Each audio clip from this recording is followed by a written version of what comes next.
بسم الله الرحمن الرحيم.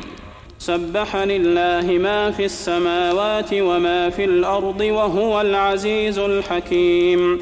يا أيها الذين آمنوا لم تقولون ما لا تفعلون؟ كبر مقتا عند الله أن تقولوا ما لا تفعلون.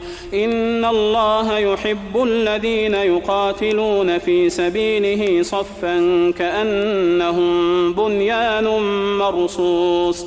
وإذ قال موسى لقومه يا قوم لم تؤذونني وقد تعلمون أني رسول الله إليكم فلما زاغوا أزاغ الله قلوبهم والله لا يهدي القوم الفاسقين.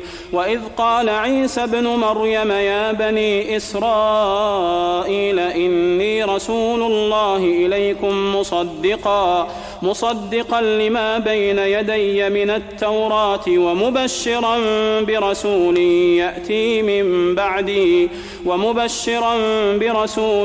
يأتي من بعد اسمه أحمد. فلما جاءهم بالبينات قالوا هذا سحر مبين.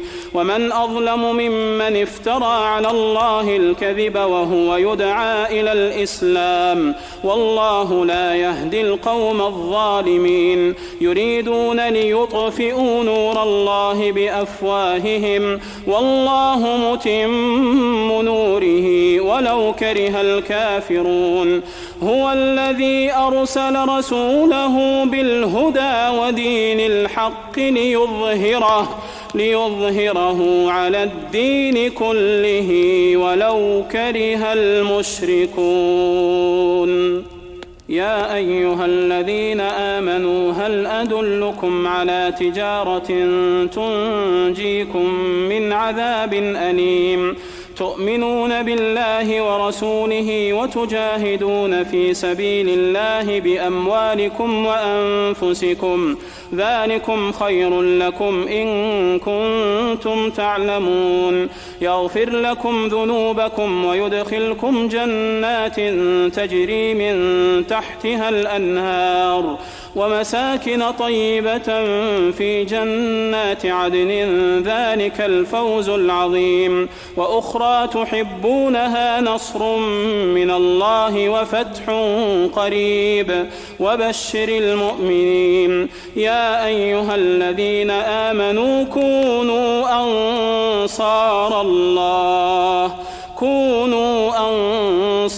الله كما قال عيسى ابن مريم للحواريين من أنصاري إلى الله؟ قال الحواريون نحن أنصار الله.